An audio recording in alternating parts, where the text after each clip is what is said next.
The obituary had run in the Atlanta Journal-Constitution on a Thursday morning in April, 14 years ago.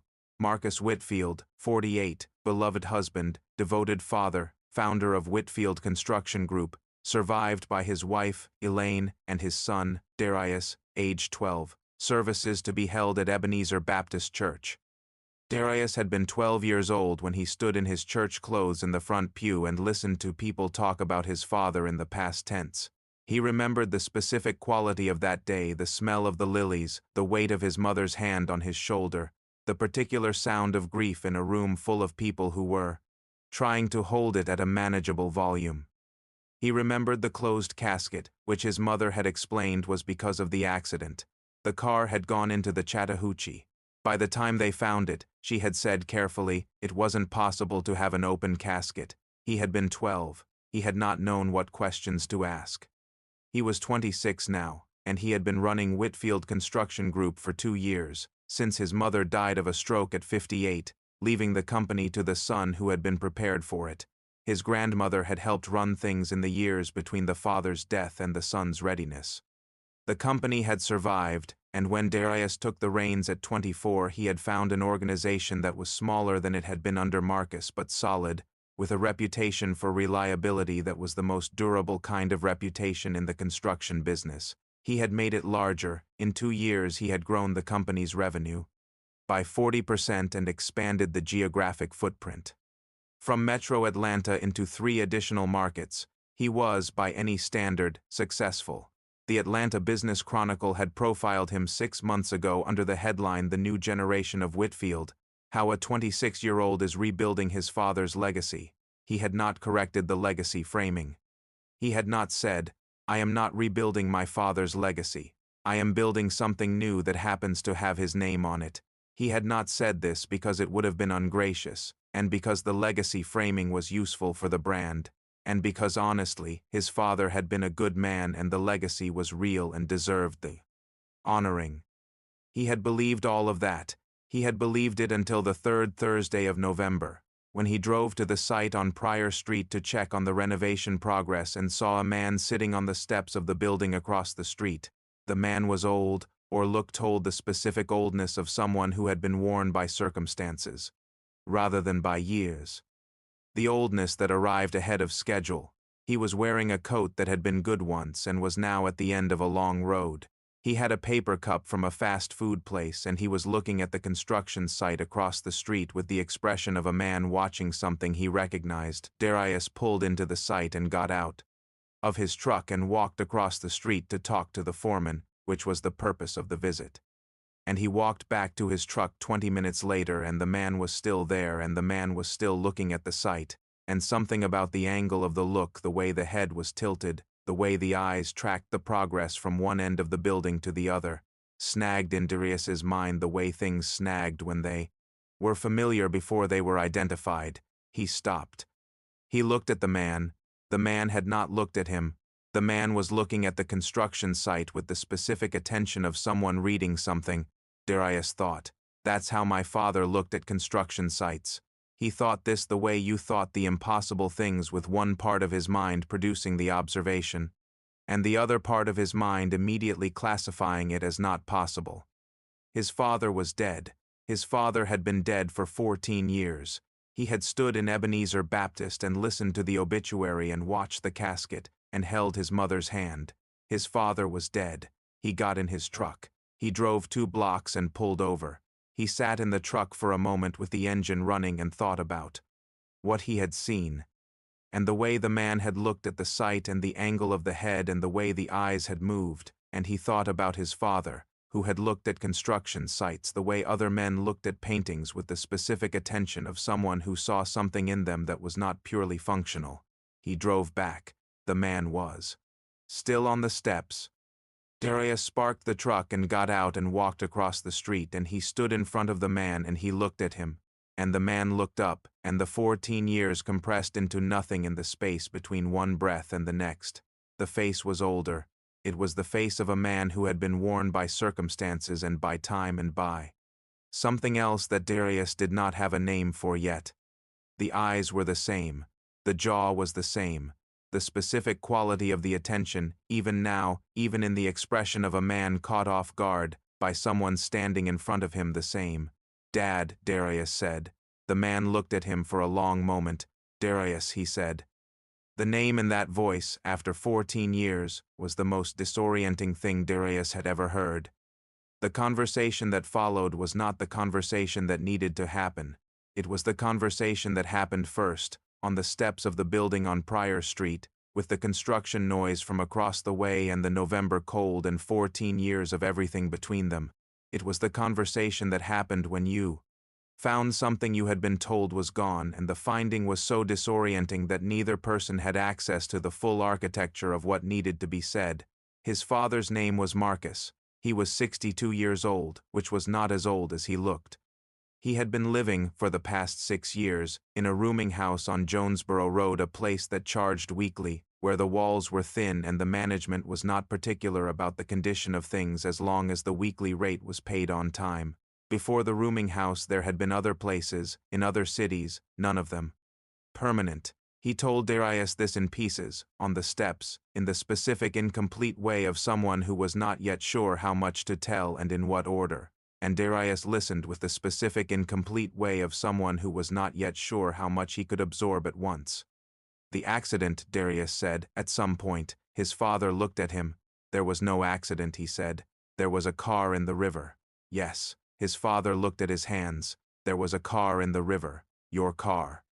"Yes, but I drove it to the river," Marcus said. "I got out before it went in." Darius sat with this for a moment. "You drove your car into the river," he said. "Yes, and then you left," Marcus said. "I left." The word had a specific weight that Darius felt in the specific way you felt things that were too large to be fully felt in the moment of their arrival. "Why," he said. His father looked at the construction site across the street. He looked at it with the expression Darius had recognized from across the road, the specific reading attention of a builder looking at a building, the habit that apparently survived for 10 years and whatever had produced them. The company was in trouble. Marcus said, "Bad contracts, bad decisions I had made over 3 years that had accumulated into something I couldn't see a way out of.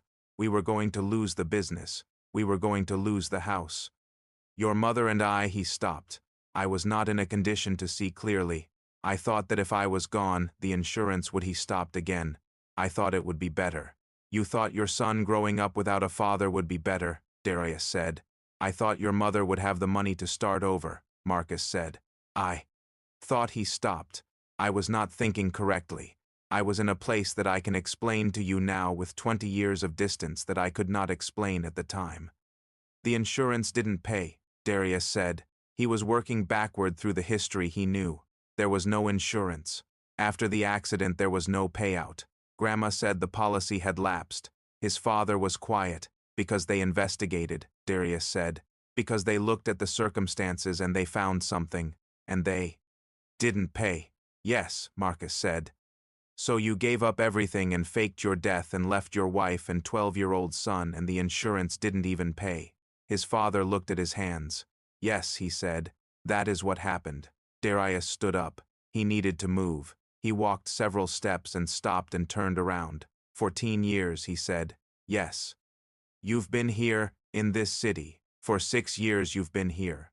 "I came back when I heard your mother was sick," Marcus said. "I heard through it doesn't matter. I came back. I wanted to. I didn't know what I wanted. I didn't reach out.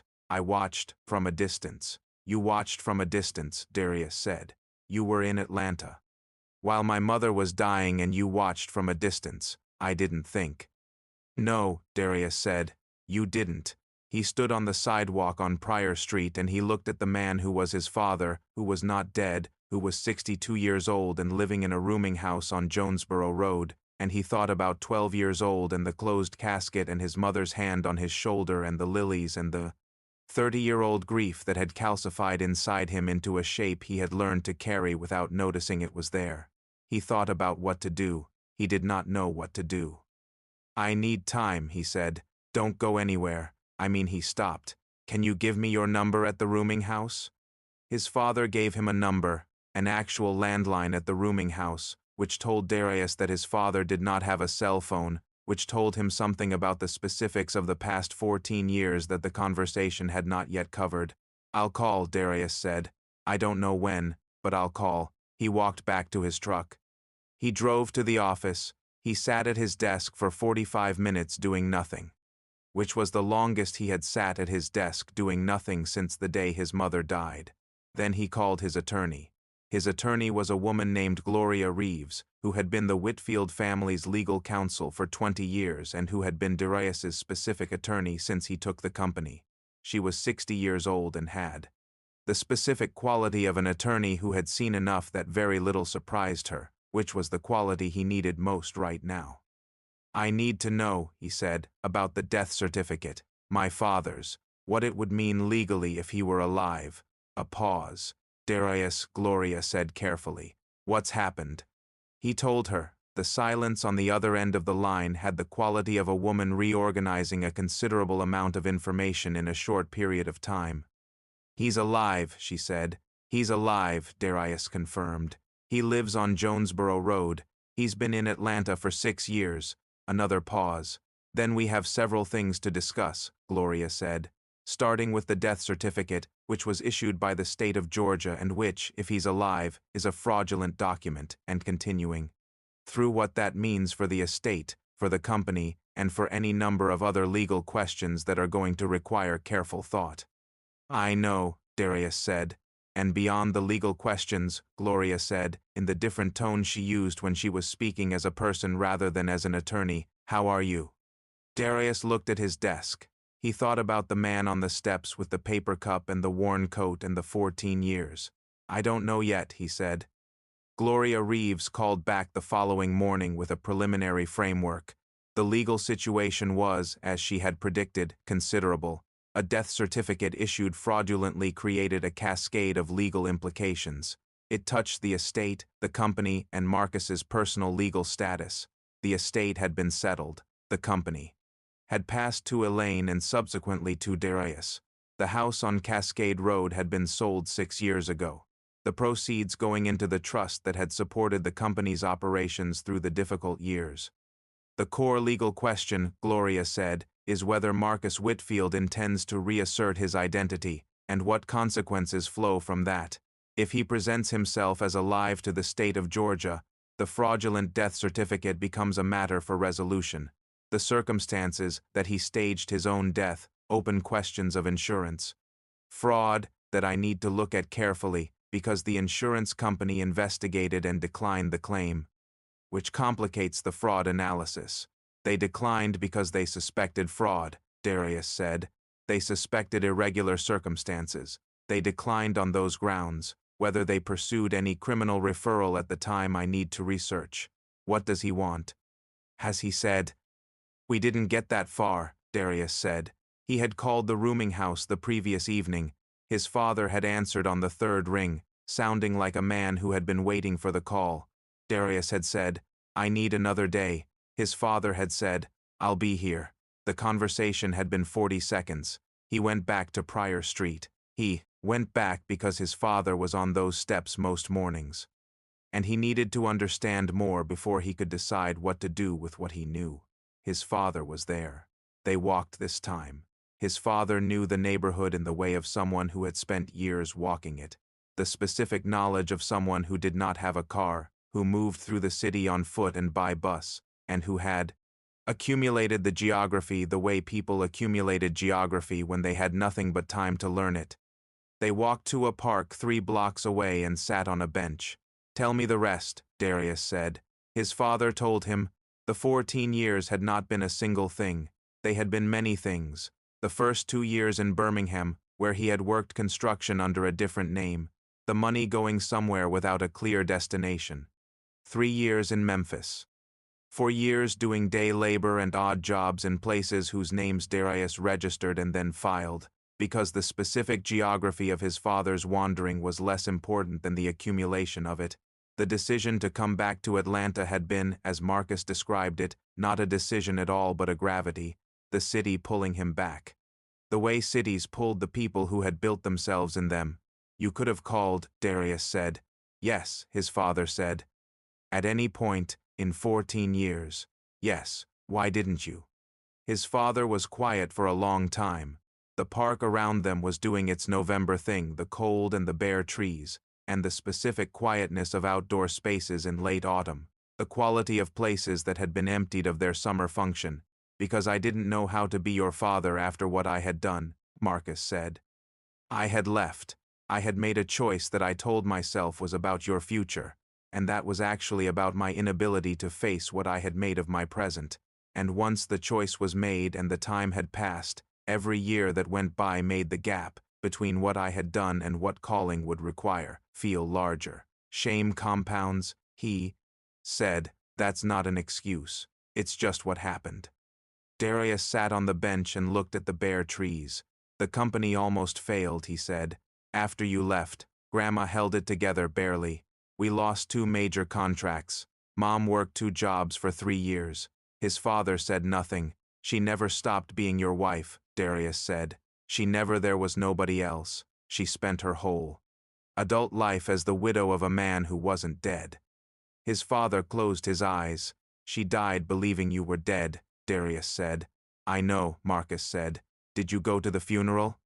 A pause. "No," Marcus said. "I found out 2 months after, from an old friend." He stopped, "From someone who posted something online. I found out 2 months after." Darius looked at him, at the worn coat and the specific quality of a man who had been carrying something.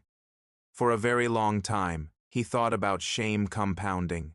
He thought about the specific architecture of a decision made in crisis that became a life sentence, not because of the law but because of the accumulation of everything that made going back seem impossible. He thought, "I understand the mechanism. I don't forgive the outcome." "What do you want?" he said. His father looked at him.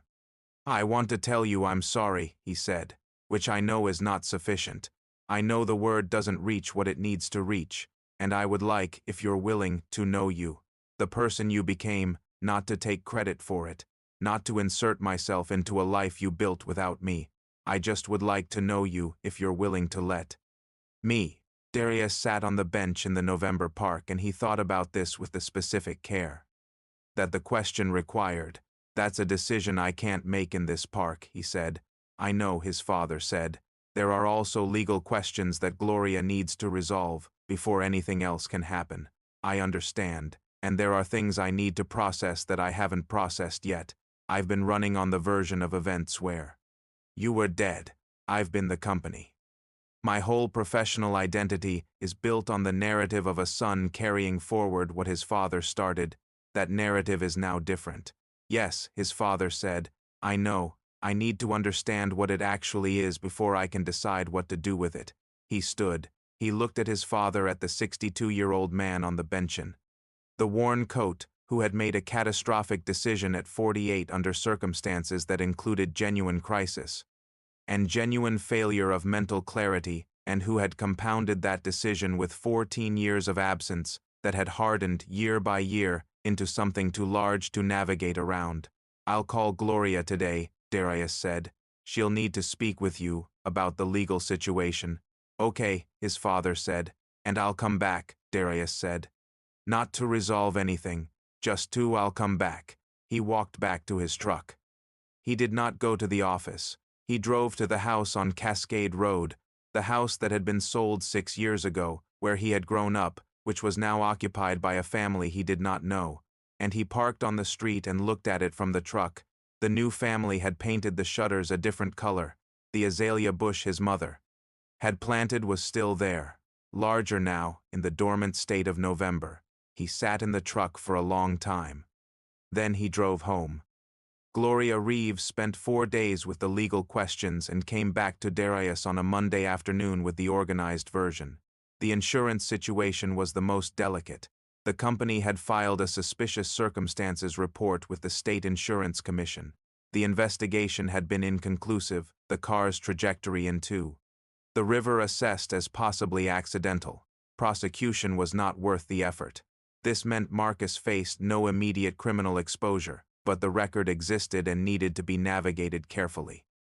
The death certificate required formal legal correction, a petition to the court, documentation, a process that would take several months. Gloria said plainly, It would be a matter of public record. The state of Georgia did not quietly correct fraudulent death certificates.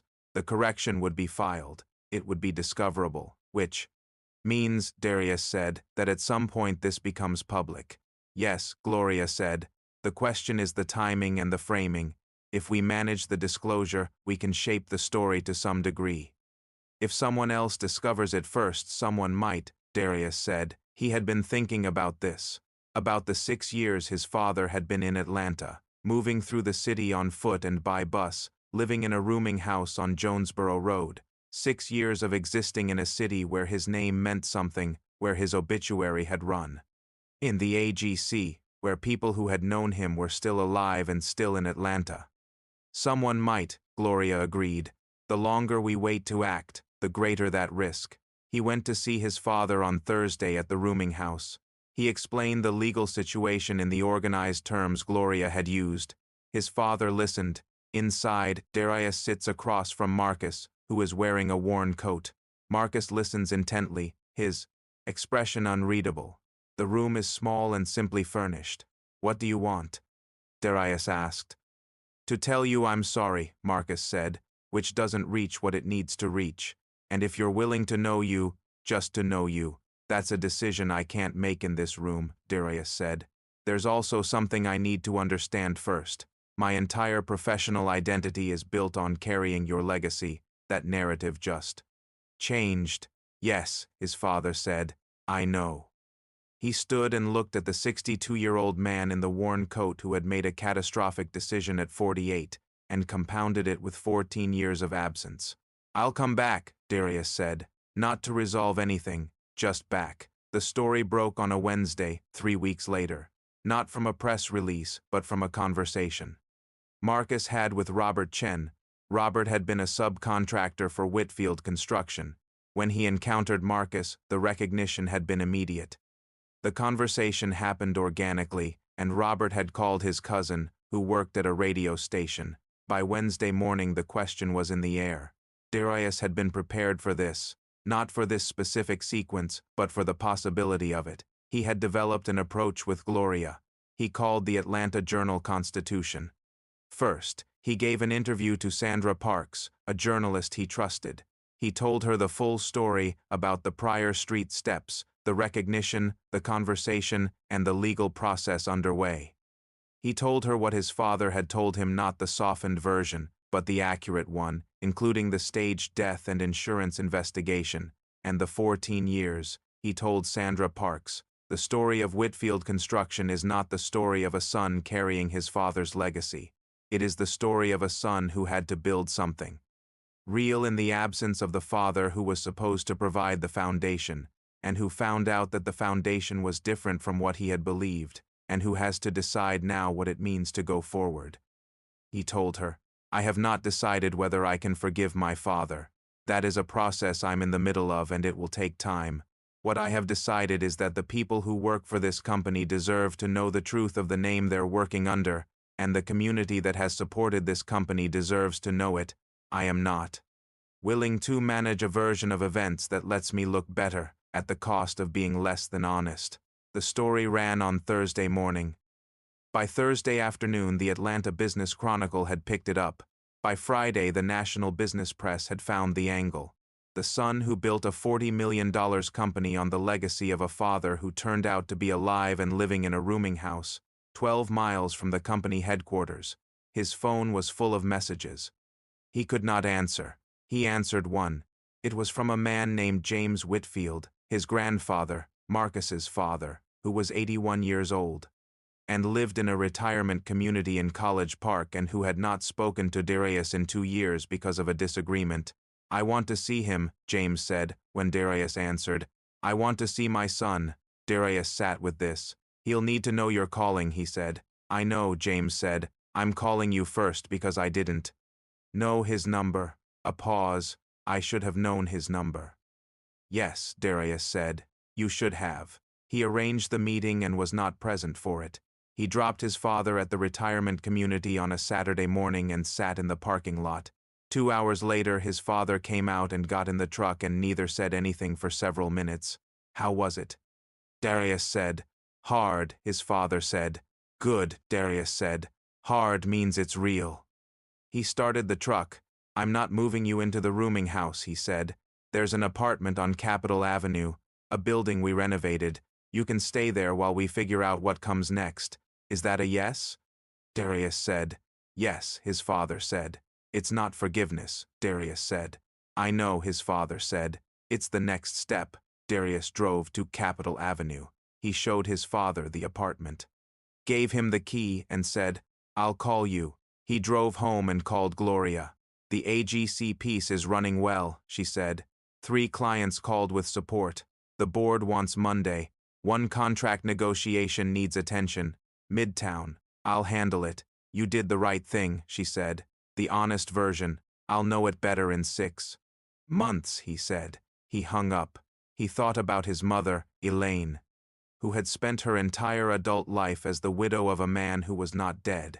He thought about what she would say, about the man on the bench in the November Park, the worn coat, the Capitol Avenue apartment. He thought she would say, you gave him the next step. That's what you had today to give. He texted his father's new number. The apartment key works. Let me know if anything needs fixing. That's literally what we do. A minute later, I know what you do. I've been watching for 6 years. He set the phone down. He thought about watching from a distance and about the difference between watching and being present, and whether that gap was crossable, and over what kind of time. We will find out, he thought. In the morning there would be the board meeting and the contract negotiations and the press and the ongoing legal process. He would handle it the way he handled everything, one true thing at a time.